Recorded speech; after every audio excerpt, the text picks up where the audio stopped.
Hello and welcome to another episode of Not a Life Sentence. My guest today is a dual citizen, Lebanese and British, currently living in Dubai, but has lived everywhere really. He did it his way and was able to conquer success by mastering failure. Ziad Makhzoumi, thank you so much for being here. How are you? Thank you. Thank you. I'm fine. Thank you for inviting me. Where are you now? I'm currently in Dubai, Hmm? but I travel between Europe and in other areas in the Middle East. I help companies and individuals to handle change, basically, the strategy, takeover, acquisition, personal issues, because I don't think you can isolate these, especially as you become a successful leader in business. You Yes. become the business and you have one personality instead of a few, and this goes all the way across management. That causes sometimes tension, sometimes conflict, sometimes disappointment, sometimes frustration. And people should learn how to manage is the way forward, not how to eliminate Mm. those Yeah. stresses or struggles and so And on. we are definitely going to talk at length and in depth about those points and about leaders and what makes people a leader. In 1975, you went to England and studied a bachelor in electrical engineering and then a master's degree in business, accounting, and finance. First of all, why Britain and how did you choose your major? Well, it's a very interesting story because the reason we went to England, first of all, there was the last flight from Lebanon during the Civil War, so we had to Ah, leave, right. and it was to London. I Mm, mean, either London or possibly Egypt, but the choices was to go to London in that sense. Me and my best friend, who we have known each other since we were in kindergarten, and we're still best friends, actually. I mean, it's yeah. over 60 years we've been friends. We are the closest, probably, two creatures on earth.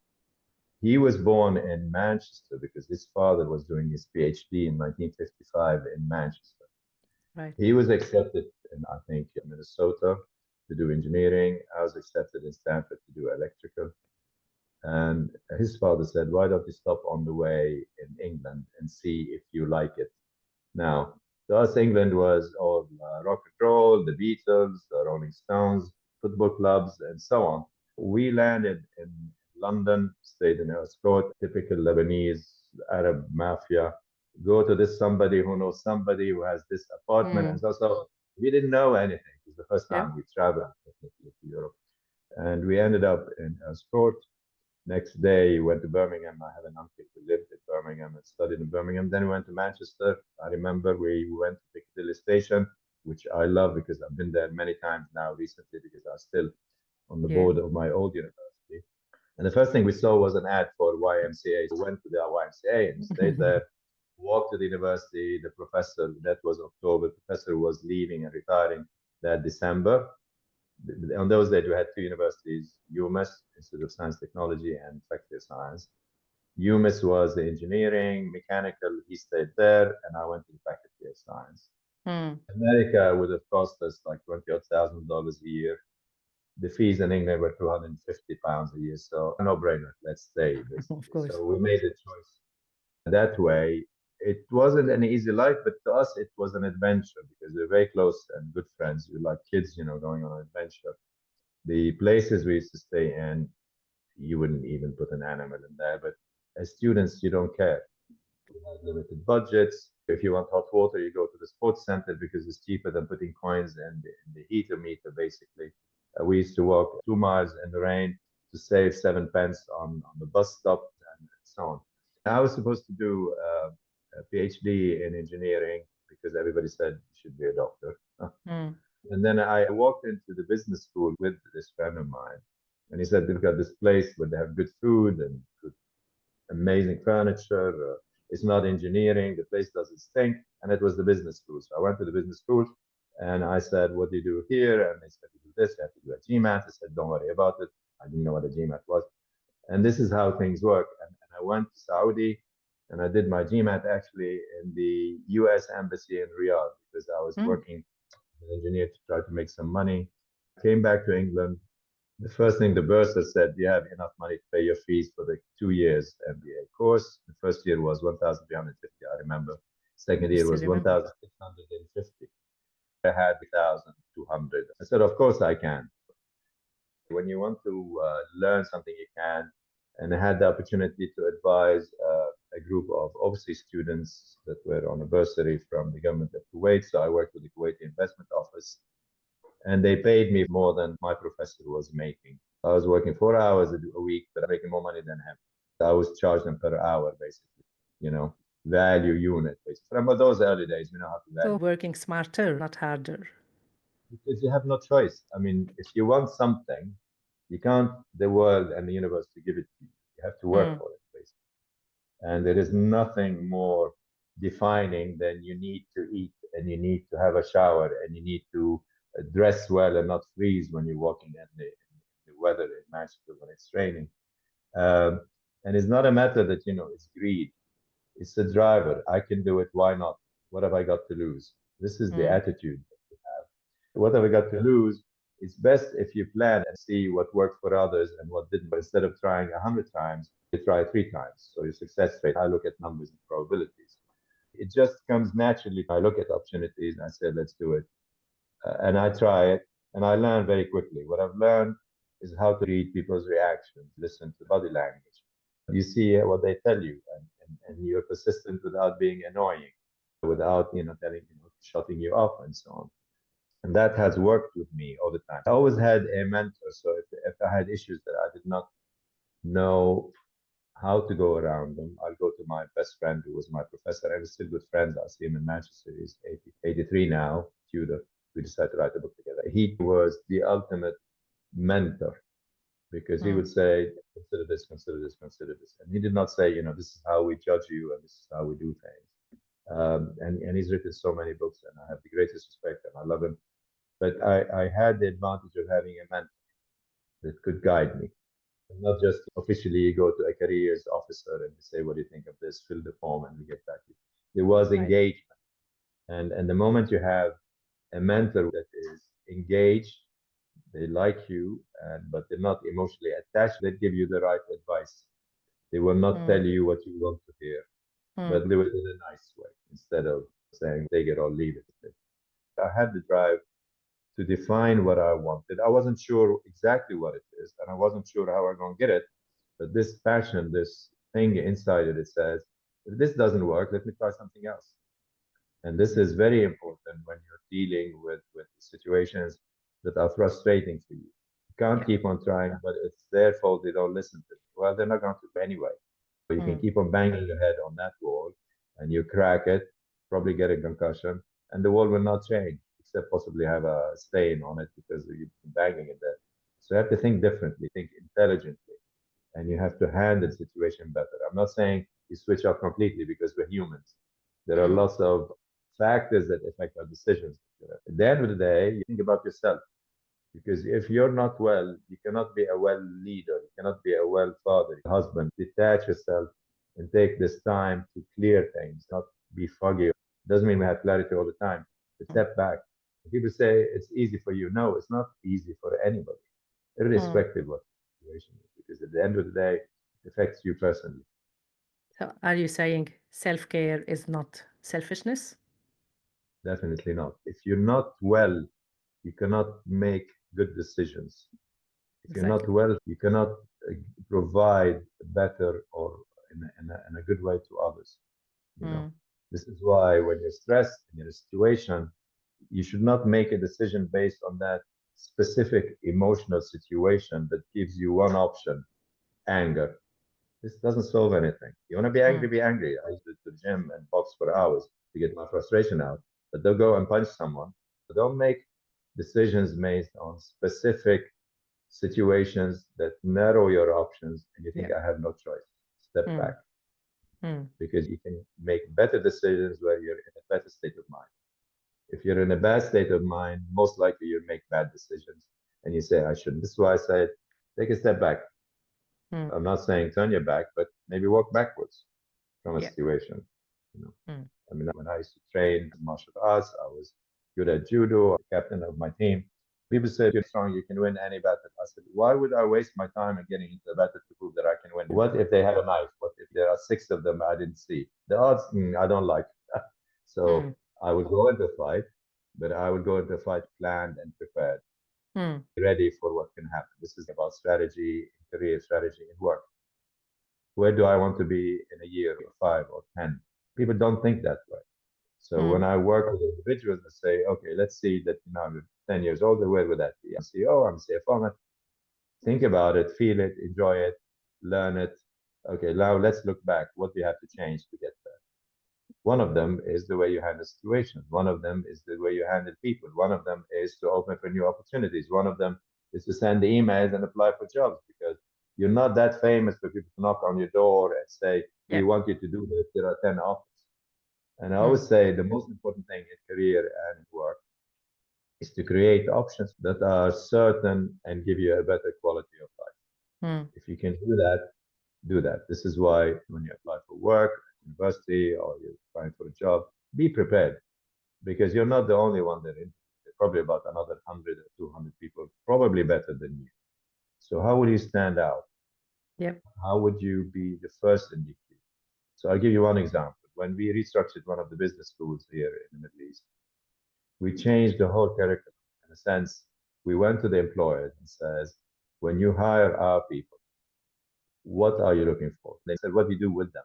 Oh, we train them for 6 months. Fantastic. Well, give me that training course for 6 months and I'll incorporate it in my career.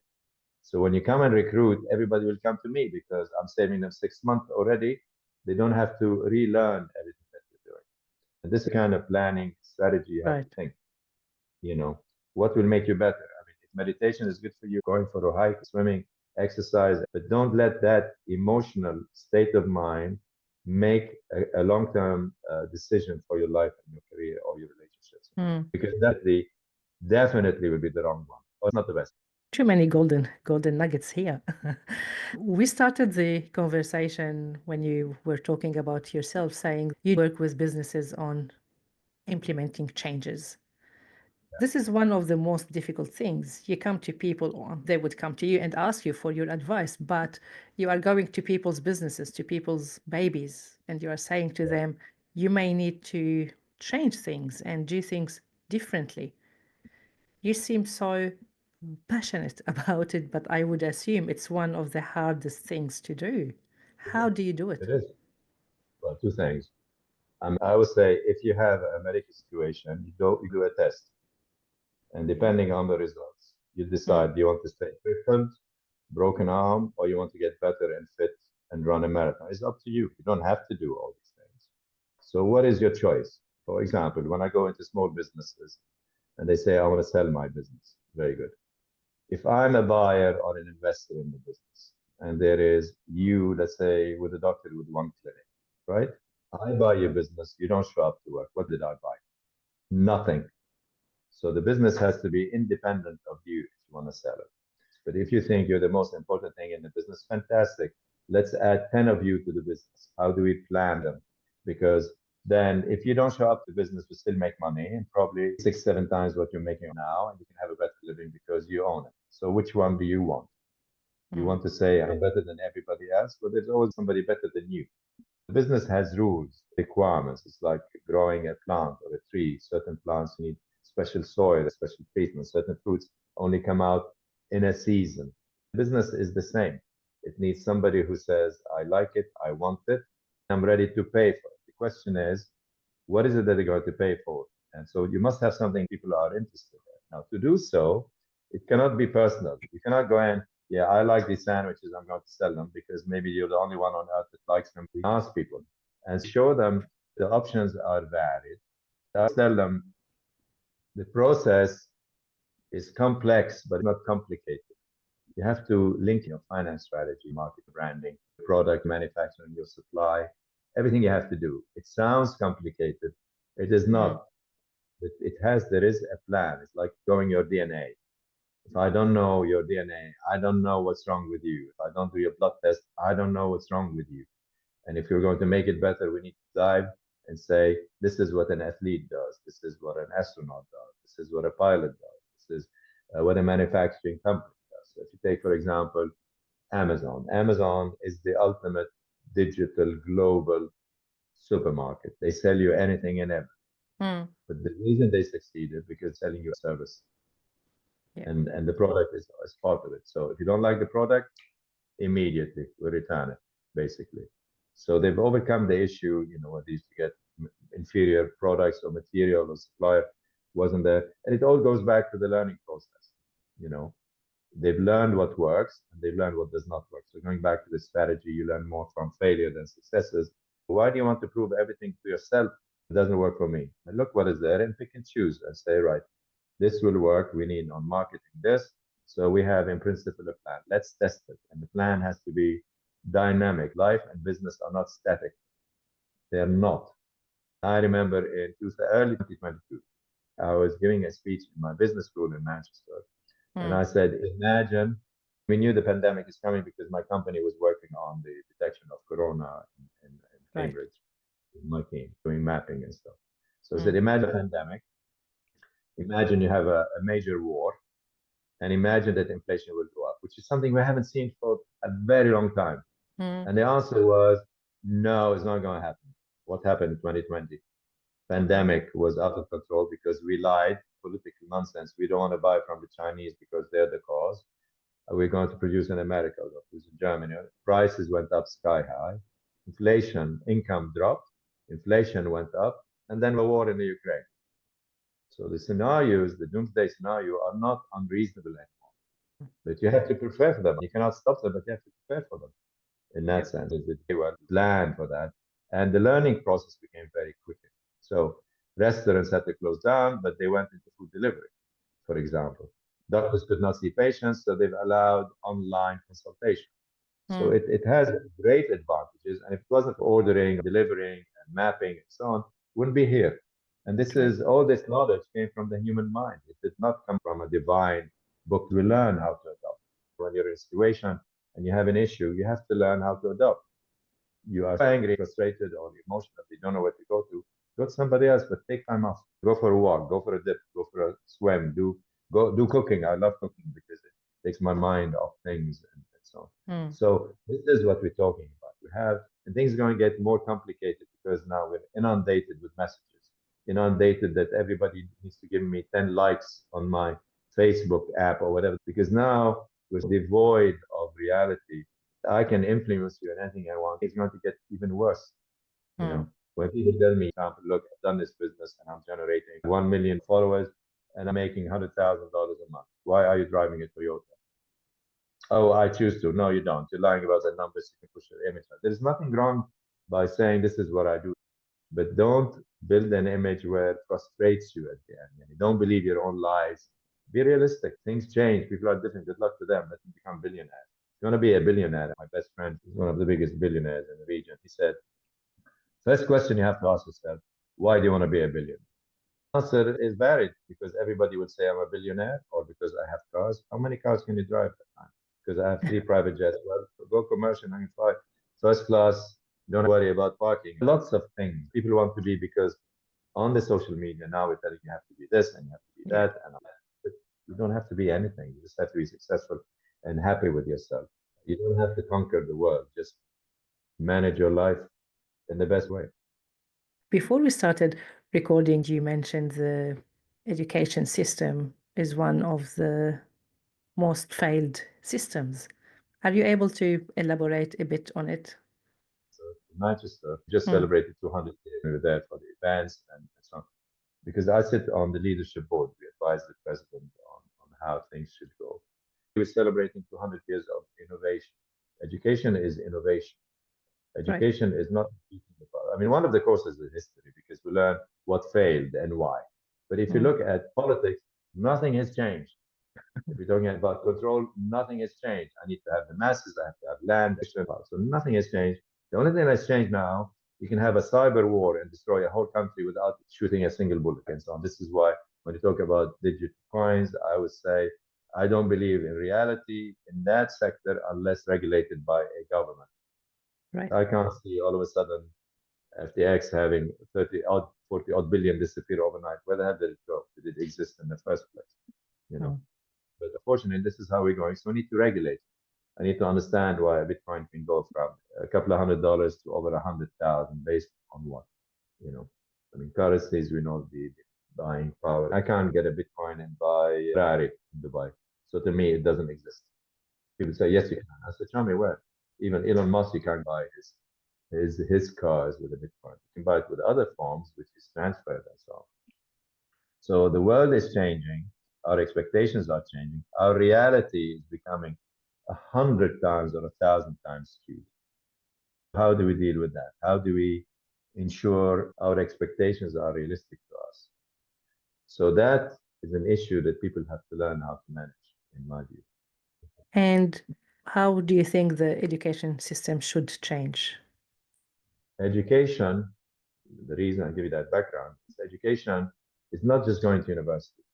Education is because now we have this open platform of knowledge.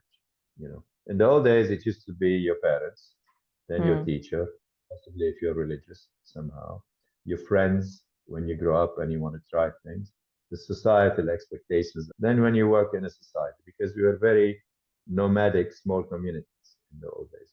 Now it is not. How do I prepare you? When I was giving this workshop, some of the students said, will we have a job when we graduate? I said, I have no clue, but most likely no.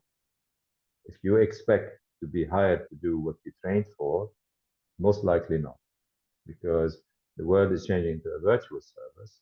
Can I take your skill and provide it online? Can I take your skill and produce something different? For example, mm, if you are a chef mhm. and you say, I'm a three-star Michelin, can I take your product and sell them? And if I look at your product, it Yep. is the recipes, it is the food, and the experience. Can Mm, I transfer those online? Can I order your recipe books and then I can supply the components and make money?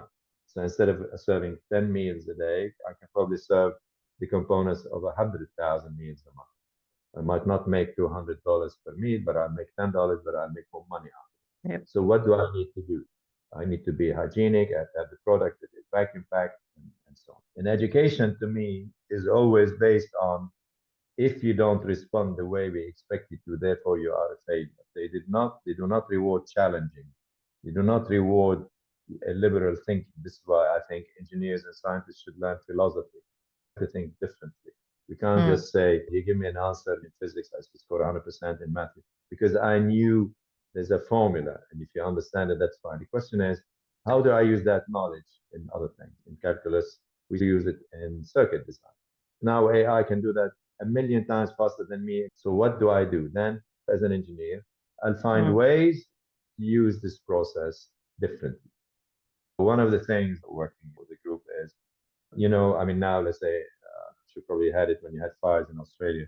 In America, they have the fires. So there'll be a lot of building claims because of the damage that is happening. You either have floods in Florida or fires in California. So yep. you have both bad things happening at the same time. So there'll be lots of claims. You send your claim to a loss adjuster, take them hours, right? Yep. Imagine working 10 hours a day, you can probably do about 10, 15 claims. Now, what will happen to the people who lost their homes, lost their wealth, their furniture, their clothes, their belongings? So we developed a software that can go through your claim within seconds. Oh, yeah. So you send the information, we go to the insurance company and say, how do you check these claims? And we automated it using AI, for example. And so we go to every one of them and say, how do you do it? And each of them does it differently. They say, right, we'll do it. So technically, in 8 hours, you can process maybe 8,000. So, but this is the same knowledge and expertise of a person who checks things. But Yeah. AI helps you. These people will be out of work, right? They have to find something else to do. Yeah. Unfortunately, it's happening. AI I mean, is there here always to stay. AI is knowledge. Mm, How can I change the education system and ensure people think correctly? They don't have to do the work, but think correctly. Write a philosophy paper on Plato, research it online. You have to defend it and give me a conclusion that will impress me as mm, an assessor. I want not the collection of data. And we used to be judged on the ability to collect data and not necessarily to agree or disagree with the conclusion. And this yep. has to change. I offended some people by saying professors are dinosaurs and dinosaurs are dead. So we need to change. But your knowledge does not have to go away. There's a difference.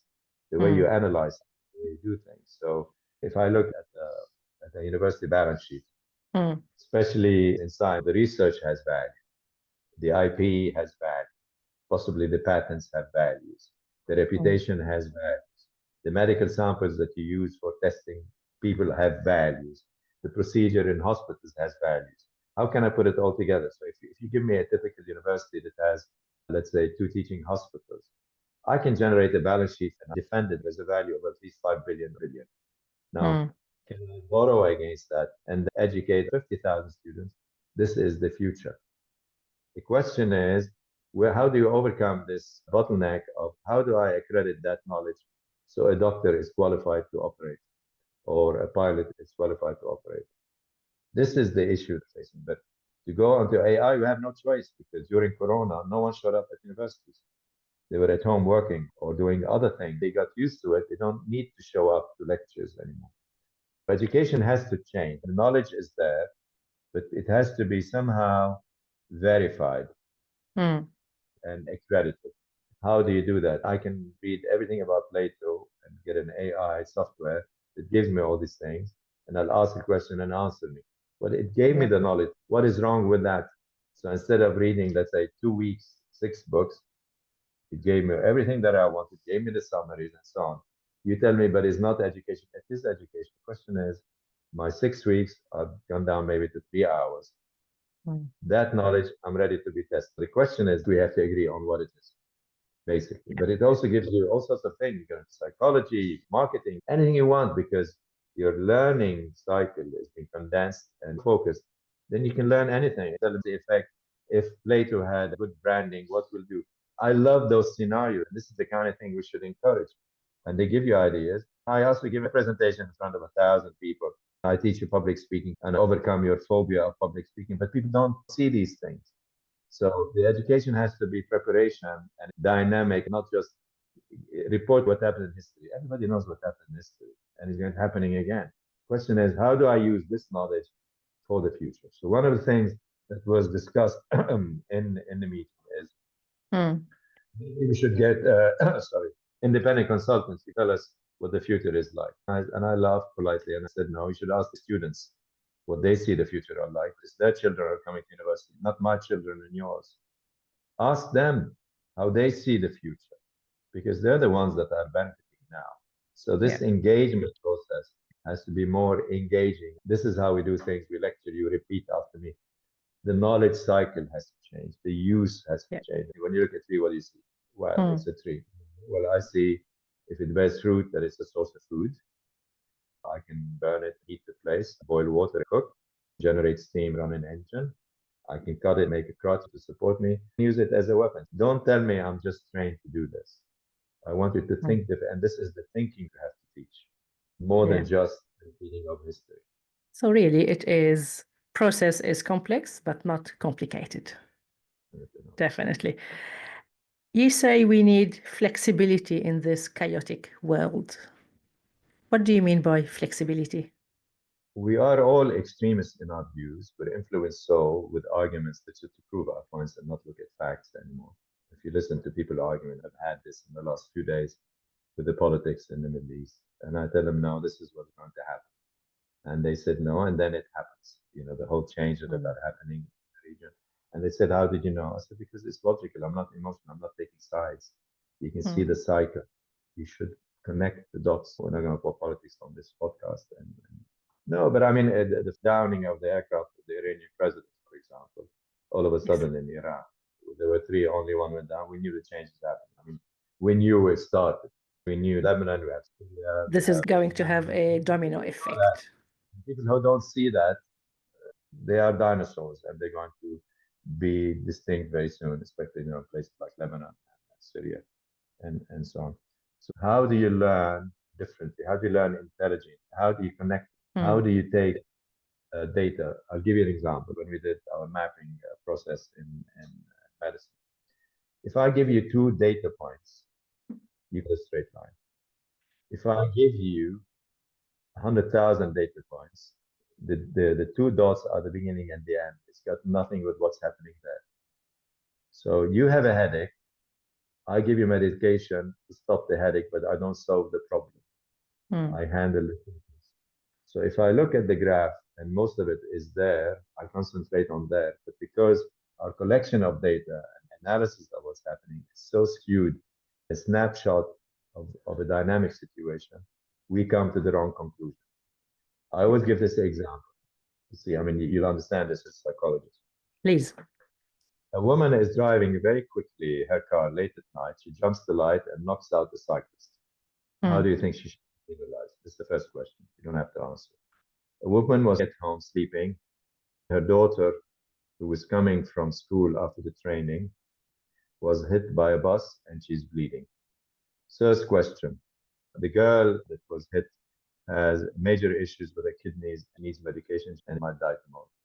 How is your reaction to the cyclist when they jump the red light is?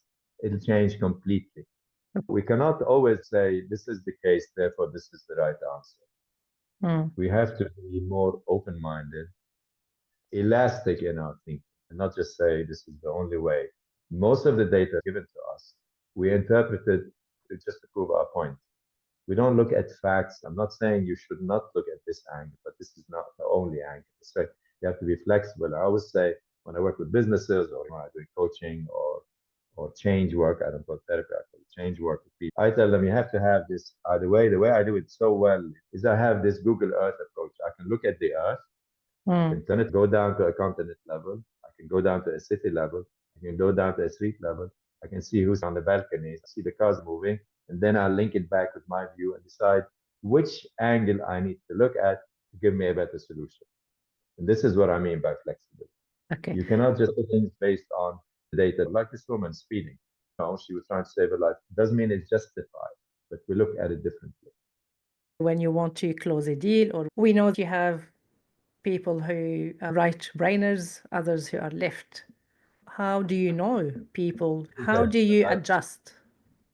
I will tell you my tricks. One, I do my homework on the people I'm negotiating with. Right.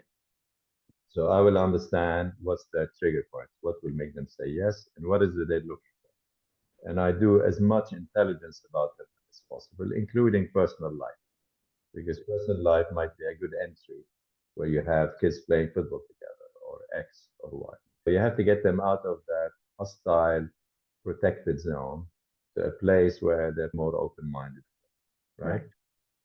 After doing scientific research and the financial level, everything about them, everything I can read about them or know about them, the kind of car they drive, where they live, their office. I would call their secretary and find out who answers.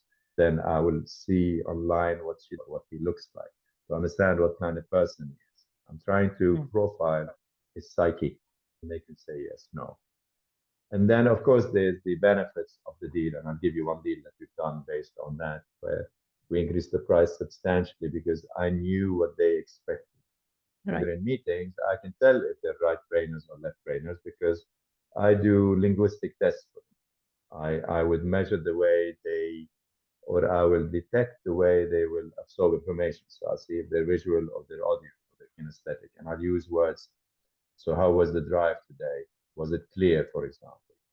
I mean, I usually listen to music, rock and roll. If they don't respond, it's not something they're interested in. And it's just little covert things. You'll see how they process things. Then you try to put the whole thing together. For example, when we did this deal with a series of clinics to be taken over by a publicly listed company, when the advisors came in, the moment I went to this business, I prepared for the sale the next week. We don't have to say, we should have done this. The data room was ready, the whole due diligence, $500 million worth of business. The whole due diligence took 3 weeks because everything was there. So this is what we say, plan. Know what they expect. You prepare, so you want it, it's there. Not to take another 2 weeks and you lose momentum. Oh, they're disorganized. No, we're more organized than you. The most important thing was when they wanted to buy the business, they were a public company. And the share price listed in London was trading at a certain multiple of the profits. When they came to us and said, we're going to offer you this, I said, go away. I didn't say these words, I used different words, but I said, go away. They said, why? I said, you're offering me 8 times profits. You're trading at 49 times. So every $100 million you pay me, it will reflect at almost technically 49 times. The price is 18 times. If you pay 18 times, whatever profit you take, it will triple as your market cap. So eventually they paid about, but their market cap went up 2.5 billion. Right. So the CEO himself, his bonus was 5 million without cheating. And the share price went up and they went from a market cap of under 10 to over 12 billion. All And right. I knew exactly what it is. So that's when we're planning. So I said, okay, let me teach you how you should balance your balance sheet. Let me teach you how you should restructure your P&L. And this is how we're going to do it, basically. And this is the preparation we're talking about. When you know how they think, you know their expectation, you know their driver, CEO, we get 5 million bonus because the share price went up. He had nothing to do with it, but this is the deal. Yeah. So this is the preparation. And you can understand how they make decisions. You don't want to negotiate because I know more about the way you think than probably you do because I'm prepared. You have to do due diligence on the person. It's the person who decides. Of course, there's governance, board of directors. So you will know if that person is going to do this or it has to go to the board. What is the process?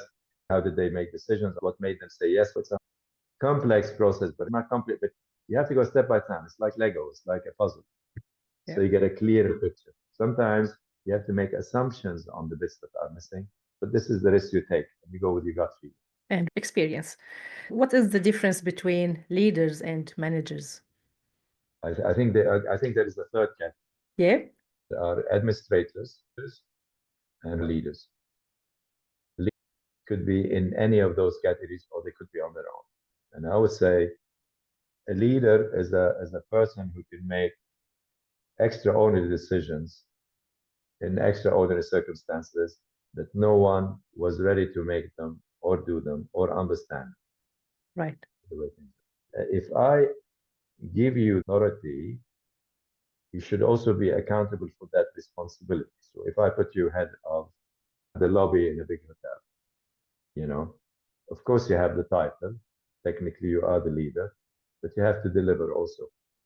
So you have to be good with people. You have to keep an eye on things. You have to motivate others. And these are skills you can learn. An Right. administrator is a person who will just check, tick, next, wait. There is no motivation to do more than that is expected, and they wait. They don't proact. They don't. They usually react according to certain. A manager will do a bit of both. A leader will say, okay, how can I produce this outline for 50 clients a day without a problem? They start learning and planning differently. They lead in the thinking process. They lead in the responsibility and the decision.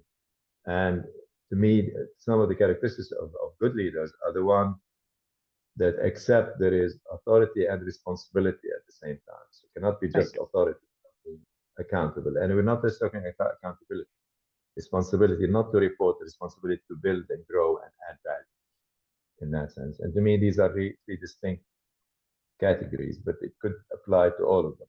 But an administrator's mind is I clock in 1 minute to 9 and I leave 1 minute after 5. And my loyalty is for my salary and breaks, and I don't want to be disturbed. AI will replace me quickly Right. because they don't need to think. Actually, AI can think better than them, basically, Yeah. and faster. The manager are the one who will always have to put things together. And those roles, possibly some of them will disappear with time because everything is well organized. The same way when you manufacture a car, you know what kind of paint goes where, and the robots come in and do it, and so on. But the robot now can come up with clever designs and can teach the machine how to produce it. But the manager is the person who still has to make some decisions, eventually not have that role. Who will say, yeah, but it's better to get it from here because my experience is Y and so on. But eventually roles will disappear. Yeah. If I have a market report profiling every buyer and we ask them, the 8 billion people, what they think of color, I can target the sale and price to everyone, everywhere, precisely in the best way. I can make a load of money because I don't have to invest. I can plan and sell it and collect. After I sold my 8 billion Mazda to everybody, what do I do next for the second 2 years? I mean, I can convince them to replace the Mazda and buy something else. A leader will look at this and say, since now we're selling cars, we might as well sell food and sell services and sell X and sell Y. And how do we do it? and how do we open frontiers. A leader is very good at networking and building relationships. A manager is, but not to the same extent because they are within the confines of the business. It could be a phone call or eventually leader will network, give presentations, speak in public, give lectures, and so on. They know they have to be ahead of the curve, technically on it. All right. So before leaders and managers disappear, how how important it is for workplaces to do their best to support their staff mental health, and how can they do so? The world used to be originally, manufacturing. People have to think and they have to produce, and if they don't, they kick them out, basically. Yep, That manufacturing side is being taken by robots. machines. Yeah. And the management side and the customer side till now has to be with humans. So the humans have to be comfortable to produce more, ready Mm-hmm. and fit mentally and emotionally to produce. As I Mm-hmm. said, you go to and if the receptionist doesn't answer you for 10 minutes, next time you won't go to that clinic or hotel or go to that restaurant. So taking care of them so as not to be distracted or unhappy and be passionate about what they do is very important. This is why if you see companies like Google or Microsoft, it's like going to a gym and they have the best food and the best health food and the best meditation rooms and the best relaxation because you want you to focus on your productivity and not worry. There's only two toilets. I have to wait for half an hour to get there. So these basic needs, we can remove any obstacles to maximize your output is very important, especially as the world is becoming more service oriented.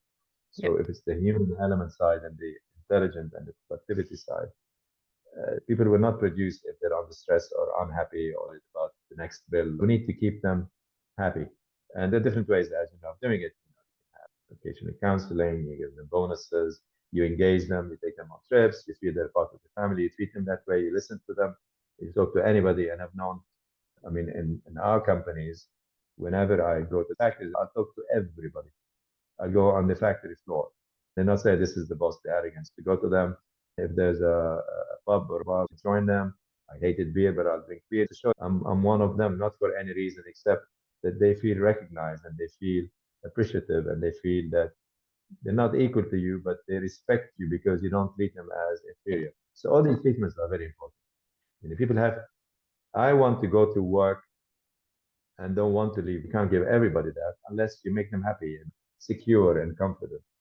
And that's why you are a leader and still in the business, going from strength to strength. Can you share with us maybe the rundown of a day? What do you do from the moment you wake up? I start the day around 6:30, let's say, and you might have juice or fruit or whatever. And then I go through all my emails very Right. early in the morning, out of the way, to see if there's anything that I did not plan or prepare for. Urgent. If there's anything I have to schedule, I'll schedule it as early as possible. I do a lot of coaching on site or online. So I have companies I advise in the US and some actually in Australia. So the timing cannot be 9 to 8 Dubai time. When I Yes. go to Greece, it's different. When I went to LA, it was different. So I have Yes. to fix my time and give them value for them. So I cannot be, and I say, I have a headache or I drank too much, or I can't do this. If I'm not feeling well, I'll say, let's postpone it. But I plan as much as possible, and my do it list note keep on going up and down. Whatever I remember, I write it down. I'm still very old fashioned. I don't like to use my phone. I write it because You do it as physically it's well. there and you remember that you physically did it. Electronically, it doesn't register sometimes. So I plan my day when the weather is good. Most of the time it is in Dubai. It's not too hot. I do my exercises and I don't do strenuous exercises as I used to. So I don't box anymore. I don't jog anymore, but I walk. You know, I'll do Yeah. like 8 or 10 a day, or I swim for half an hour every day. I'll do both. I'll do weights, and then I usually eat light. And I always have time for the people I want to be with. My daughter lives in Dubai. She has two great children. I love them, but they because they sleep, I have to see when they're there. And I have some friends. I read a lot and I follow the news. I wake up at 6, read all the news. 6:30, I'll do the emails. 7, I'll start planning, and then if there's exercise, do that. My schedule is flexible but organized. I got an email from somebody I talked to in July, actually in Australia, a big group. Mm, They said, yeah, do you want to follow up on our discussion on the restructuring? Said, I'll be in Dubai. I said, great. So we booked it provisionally. So it's always organizing and planning without overdoing it, if you know what I mean. So, but when I do work, for example, although I say to people, if we have a 60-minute session, let's say when we do work, I always allow 90 minutes because something will spill over and I can't tell them I shut you off now because these are of people who course. need guidance. But we prepare them so you gently shut off.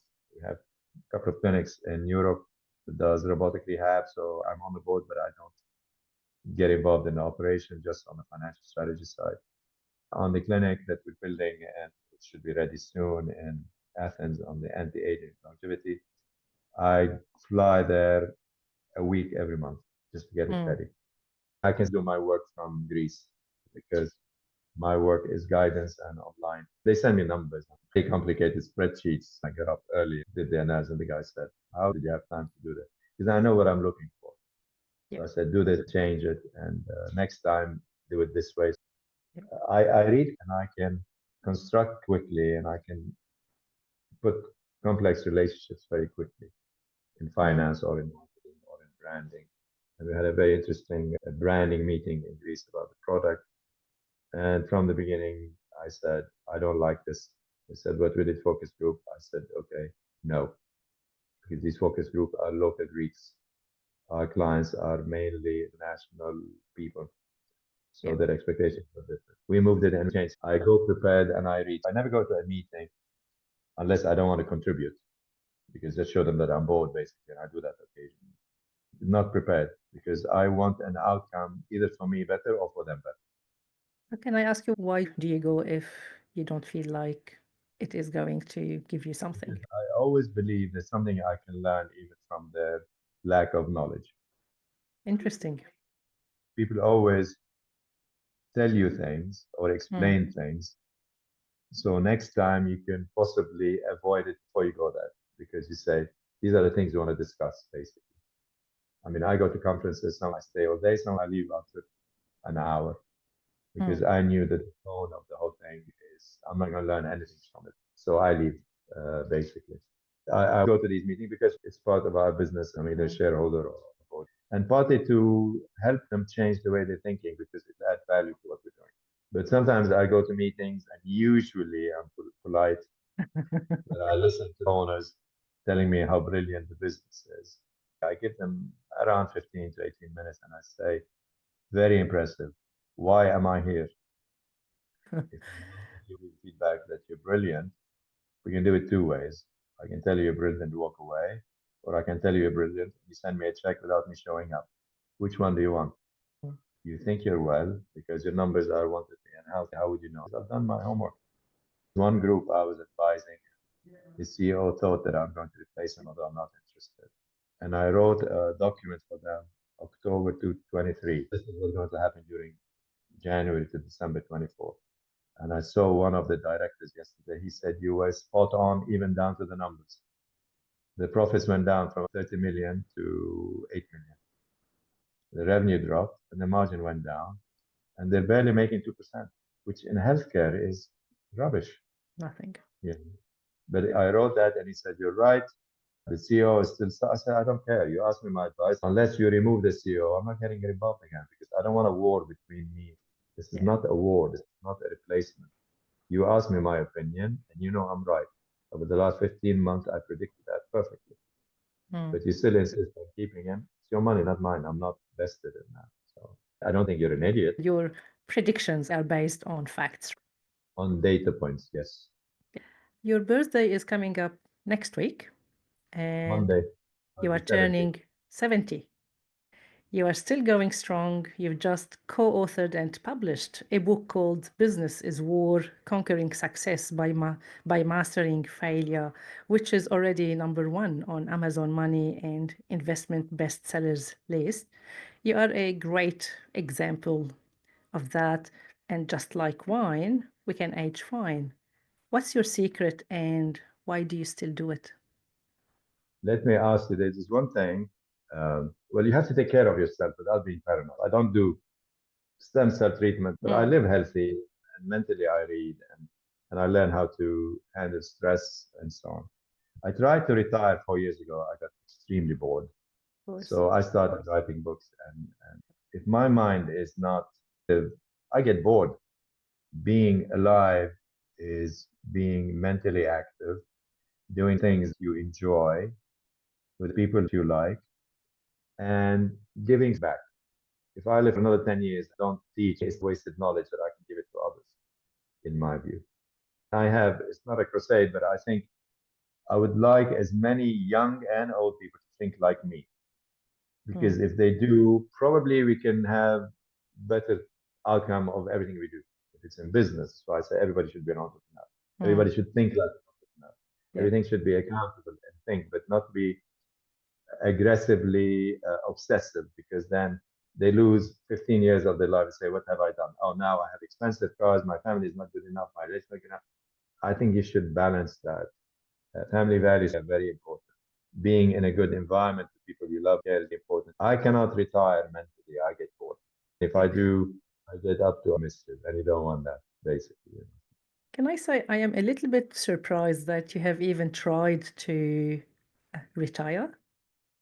I made some big deals, made good money, and I said, let me do it now and do something. I said, no, it's boring, really boring. I mean, at Yeah. least I love the walks, I love my friends, but I to believe me, that, yeah, whatever skills we have, we are not allowed to keep them to ourselves. well, the next book I was writing, there's another book that's coming out, and the publishers are late. Yeah. It's called The New Digital Media. Are You a Believer? The New Digital Face. This is about media, echo chambers, and bias. There was another book I started writing besides the one with JT. There's another book called I Did It My Way, You Do It Once, already Mm. on Lulu.com. We're pushing it now. One book I was writing on the concept of how to become a decent leader. A decent leader. Decent, yeah, Mm.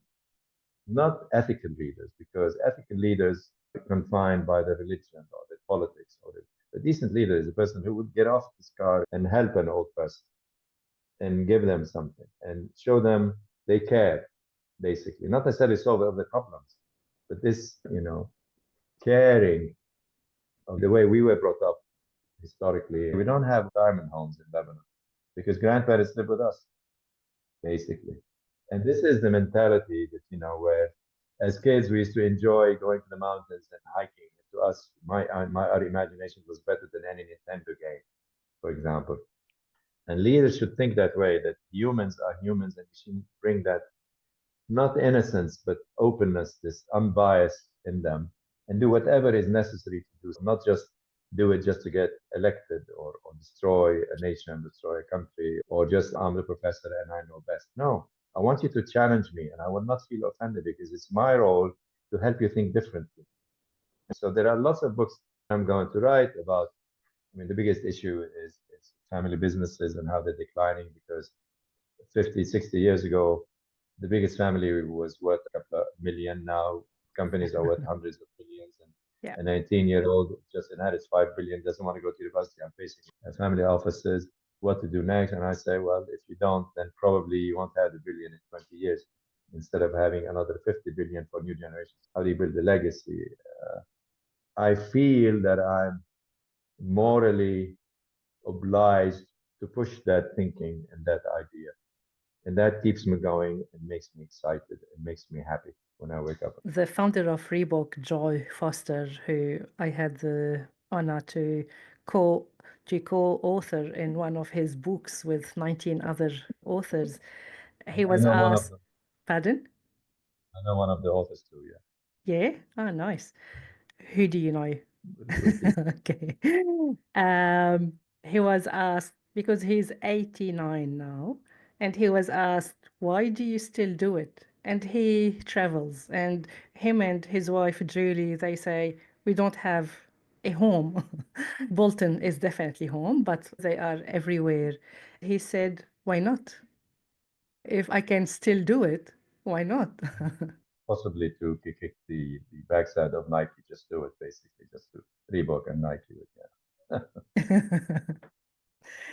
Yeah. How many people are benefiting from his knowledge?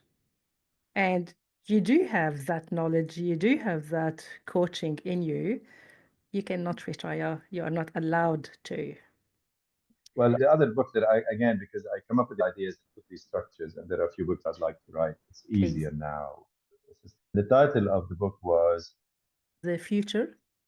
of know-how transfer. How do we transfer that know-how that we have built Right. over the years Of into our know-how. education system, into our social system, business acumen, your analysis? Going back to the data points we talked about. If I Mm. can get all the big leaders in the world and put their thinking and analyze chunk by chunk, the 100 billion data points, I can come up with an amazing strategy that no one will fail ever, basically, you know. And this is Okay. what I'm fascinated about. This know how do you do it? How do you build a business? How do you play a guitar, play the piano, compose music, create a dish? When I'm cooking, imagine the tastes when I'm mixing things together, making a salad dressing, cake, or I imagine the taste in my head, and I'm lucky that way. So when I put them all together, they taste amazing. But I imagine the taste, and this if I teach people, they make fantastic cakes, sugar free and healthy, and chocolates and other things. When you say you can imagine the taste, as in literally taste it, yeah. I can.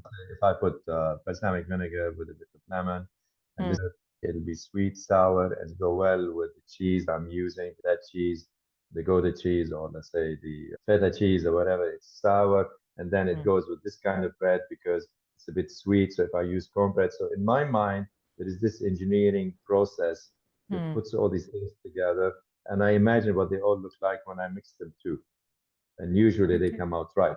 So you can learn all these things. I learned boxing with a friend. I intimidated him in the gym. And I said, why are you so bloody angry all the time? You shouldn't be. You're a great boxer. Teach me how to become half as good as you. You kick his ass, and then you are polite. And we became very good friends. Taught me boxing, and I became amazingly fit. But then I dislocated the shoulder overdoing it, and on boxing. There's always something you can learn from somebody. What I've learned that I'm good at, maybe because of my engineering, maybe because of my experience, maybe because of my consulting work with Booz Allen and strategy work, I can extract things from you and put them in a model that is transferable to others, Mm. or to show you what is not working and why. This is why I'm good at coaching, good at consulting, especially restructuring. I can easily read the balance sheet and say, we need to do this. But this comes with experience where, as we said, you go into this Google Earth approach and you look at every aspect that is linked together and you take a big view or a short view down to the street level. And Mm. you can change the scenario in your head. And what if we do this and we do that? And then let me look at it, turn it around, with the upside down, and so on. If you can do that, you develop those skills, which you can. And there are people who are substantially better than me at this, and I've worked with them and I've learned from them. Then you have a way of predicting better and possibly reducing uncertainties of things that might happen. Ziad, how were you as a child? What did your parents say about you? Funnily enough, I have all my high school reports Reports? since there's a friend of mine, she was handling the alumni in my old school in Lebanon. He gave me all this. He used to be on this, what they call it, microfiche. I was very good at school, Yeah. among the top five, six, seven, eight, never below 10 Mm. Mm. numbers. Succeeded in certain sports that were individualistic. So tennis, yes. Mm. Judo, yes. Basketball, not interested. Volleyball, I was good at it. Later, I was the president of the student union. And if there is a cause I believe we should take action, we used to take action on that. But as a child, I used to be very shy. I even had a lit, basically. We grew up with my grandparents in Lebanon, in Beirut, my grandfather, my grandmother. So I lived in a very woman dominated environment, so they teach you discipline in a different way than men. Um, so I was the second child. My eldest brother, who's big in politics in Lebanon, he was just named to become prime minister, but he's not going to make it. He put it away, which I think is a good thing to do. He should be the kingmaker and not the employee, in my view. Still, that is there. He was my grandmother's favorite because she named him Favorite? after her son that she lost during the independence of Lebanon. To her, he was the Okay. reincarnation of us. So overfed, overweight, overspoiled. So I was the second child that Not that I wasn't getting any love or attention, but I excelled in studies, but I was shy in that sense. That I mean, and there's nothing wrong with that. But it's just that I was not seeking the attention, and I wasn't bothered, and that came with me later. When I used to do things my own way, and when I giving presentations and stuff. I grew up in a normal middle class environment. We lived with our grandparents in Beirut, and the war started, and we had to leave. It's as simple as that. We were not rich. My great grandfather was the leader of Lebanon during the Turkish war. The And Ottoman. being Turkish Muslim, married a Christian Greek woman. It was a big scandal. My grandfather and great grand aunt were lived in a very liberal environment. They spoke languages, played music, went to university, and so on. So we were brought up in that not bohemian, but very open-minded society, environment, family environment, and so on. And then later the war started and I had to leave, went to Manchester, and as I say, the rest is history.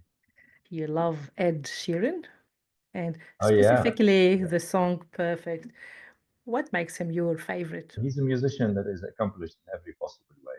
He has presence. He's a star. He can engage people. His music is fantastic. I've seen him compose.